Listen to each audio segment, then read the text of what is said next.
Hey everyone, welcome back to my channel. So happy to be back again with you today. This is Ben Morales, your personal financial coach and consultant. And if you've been following my channel, then you probably heard me say once or twice, how you borrow is more important than the amount that you're being charged for borrowing. So in this video, what I want to do is talk about our banking habits, right? Why do we make the decisions when it comes to borrowing and banking that we make? Well, most of the time, before we're able to change how we view and how we think about banking, we need to change our habits first. So this video is going to talk about a comparison between the traditional way of banking that we've been taught all of our lives to a less common way that's actually more efficient. It helps you save time over the term of the loan, and it helps you save hundreds or even thousands of dollars when you implement it the right way. Now, it's a method that's not talked about, and that's by design. But we're going to see that when you borrow right, you can't go wrong. So let's look at these comparison and why it is that we have the habits when it comes to how we decide to bank. So the traditional way is set up this way.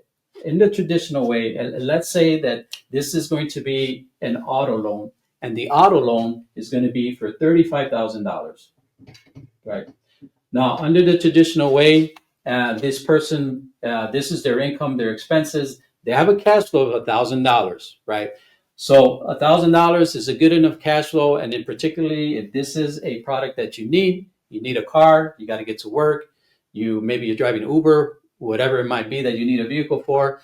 Typically, this is what happens, right? You go to a bank and you look after you found the car. We're going to say it's $35,000 Camry. Yes, I have a Camry, but it's not a new Camry.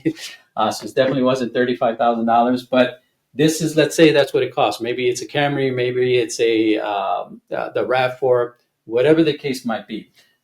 But this traditional banking is focused on two things. It's focused on getting you to make your decision purchase on interest rate and on your payment.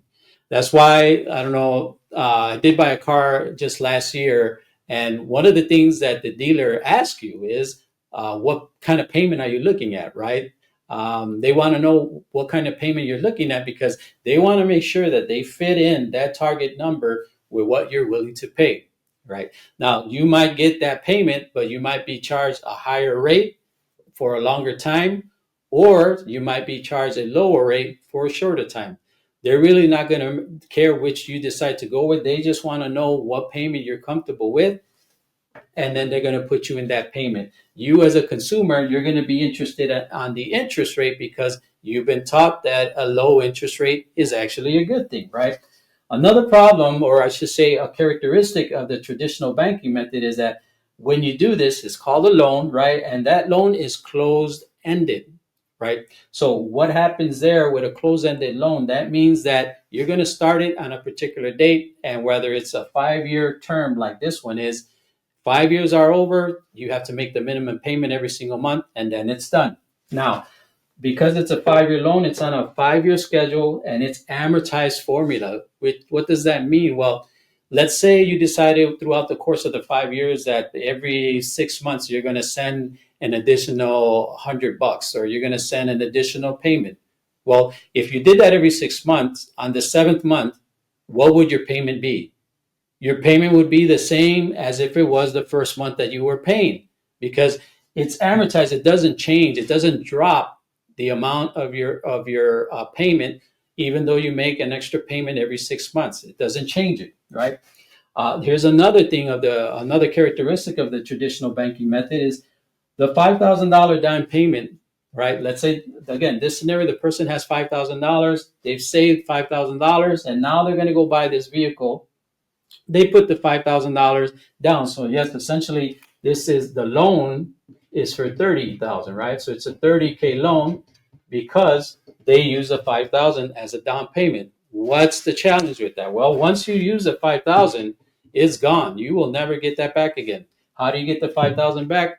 You have to trade time for money, time for money, time for money, right? So that 5,000 is not recoverable. So you can't recover that $5,000 cash flow that you had when you started the process, right? So I hope that makes sense and that's clear. That is the traditional banking method. Now let's compare that to one that's less common, but a lot more effective and a lot more efficient, right? That one is the velocity banking method. So in this method, you don't utilize a loan like you do here, okay? You utilize a personal line of credit. And the reason why you want to utilize a personal line of credit is because of you maintaining cash flow and you maintaining control. This one is actually focused not on interest rate or payment, it's focused on cash flow, the flow of that money. And when it comes to banking in general, the more flow, more money that you have, the greater you're able to get out of debt and the higher the possibility for you to take that cash flow and put it to other things like growing your interest, right? This one is also open-ended, right? Meaning, think about this as a credit card, right? Even though it's a line of credit, it's similar to a credit card, meaning that it's open-ended, meaning that you can tap into it as often as you like. As long as you keep that personal line of credit line open, you can tap into it as often as you like.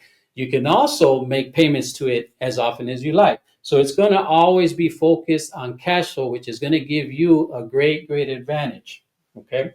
The other thing that is an advantage to you is that it's going to have a different rate of how the interest is calculated. So you remember a little while ago, I asked you the question is if you made an extra payment on this particular type of traditional banking loan product, what would the payment be? If you made an extra payment every 6 months, what would the payment be the following month? It would be the exact same payment.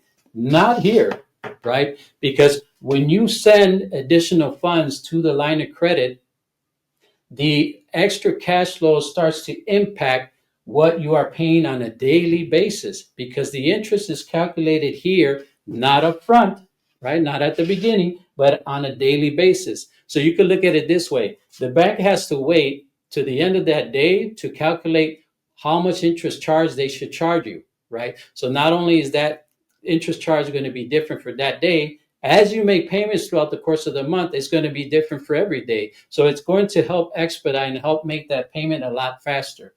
Okay. And I'll show you a little later exactly how that looks like.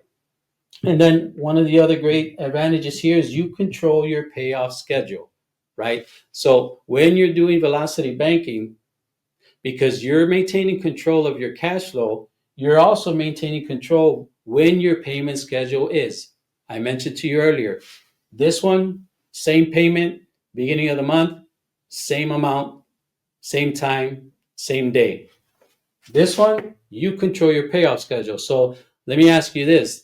If you paid if you paid amounts extra always to this loan, then you'd be paying it off quicker because it's impacting the interest rate. So you can plan out for yourself. You can say, okay, based on me sending this dollar amount or these extra dollars every other week or a lump sum payment once a month or a couple of times a month, I will have a better idea of how soon I can pay this loan off because I'm able to calculate what my daily average is based upon how many days are on that month. So that is the better idea and a better habit for you to form. So this is just about forming better habits when it comes to utilizing banking products. This is a better habit to start to form right now. So I encourage you, put this into place immediately. So right here, you're going to see in this image, basically how much the cost for this particular loan is. Now you can see the interest cost for that. You can see that the interest, what the total cost is at the lower bottom right-hand corner of what the total cost is in interest. So we're going to see how this other loan here, the velocity banking, not loan, but this other method is able to speed up.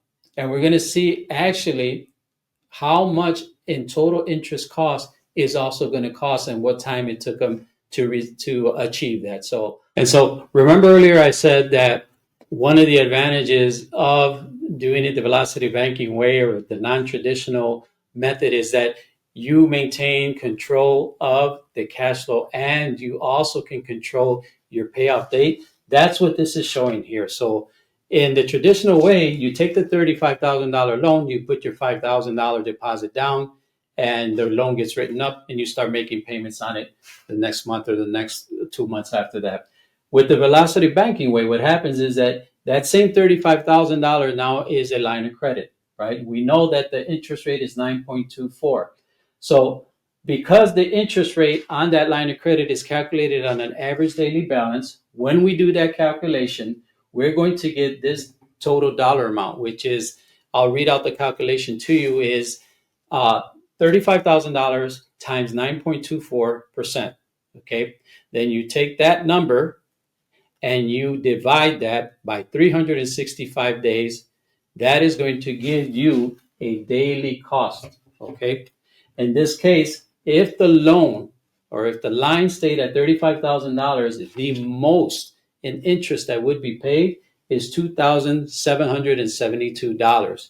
So we can calculate to the T that the most interest that we will pay on this month, $227.70, because we are going to be calculating it, or it is going to be calculated based on the average daily balance. And what's going to be happening throughout the course of the 30 days? Well, cash flow is going to be coming in. Here's the cash flow right here. That cash flow is going to be taken from the balances, and the balances already started with 30,000 because $5,000 was put down. Okay, so you made an immediate $5,000 payment to the line of credit, and then throughout the month you made an additional $3,750 in payments to that line of credit. From that same line of credit, you are able to take cash out. That's the beauty of this. You're able to take cash from that line of credit to pay your other bills as they come due.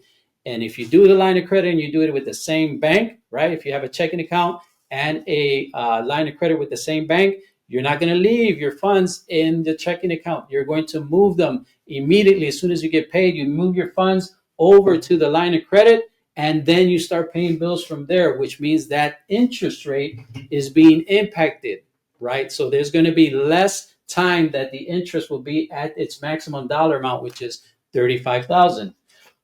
So for this month, it's $227.70 in interest. You could already see after the very first month, look at the interest rate and the impact rate and the impact on the balance, right? That it's already been made, $26,477.70. And then from there, you just rinse and repeat. You continue to the same, developing that new habit. So now you have a new habit. Now you're utilizing lines of credit. You're not utilizing a checking account anymore. The line of credit is your checking account. And quite honestly, the line of credit is also your savings. So here you're utilizing your income coming in, your expenses going out, and your interest. And you just calculate the interest the same way. Just follow the same formula.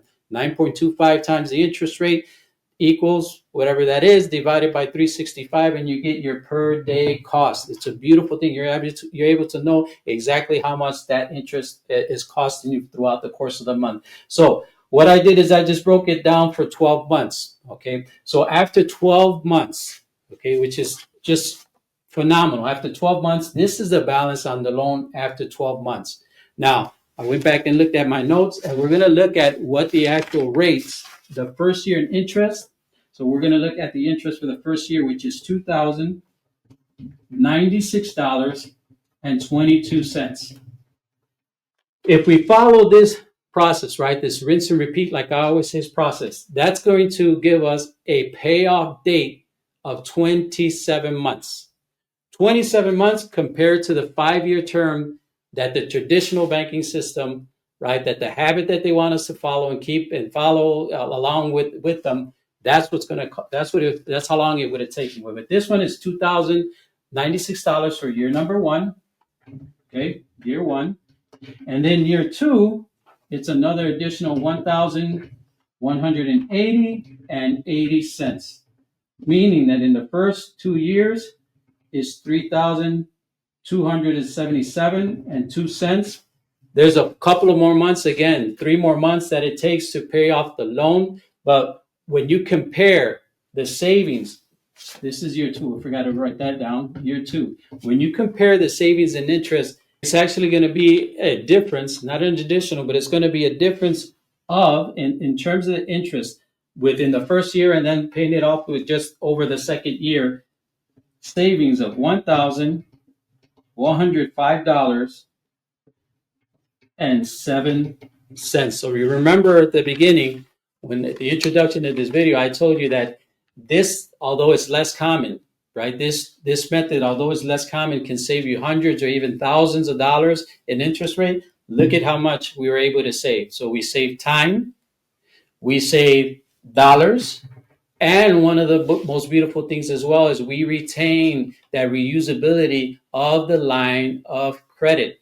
So a couple years go down, the car breaks down, there's a major repair that has to be made, you have to buy new tires for the vehicle, utilize the line of credit for that, right? Just go into that line of credit, bam, transfer the money down into your checking account, make the purchase that you need to make. When you get paid again, you put your funds right back into the line of credit. Guess what you did? You made a payment to the line of credit, and now you're done with your obligation there. Let me know down in the comments, what have you learned? Have you been putting this into place? Are you forming the new habits needed for you to be able to change your banking system and change your finances, quite honestly? I thank you for tuning in today, and I look forward to seeing you in the next video. Until then, take care.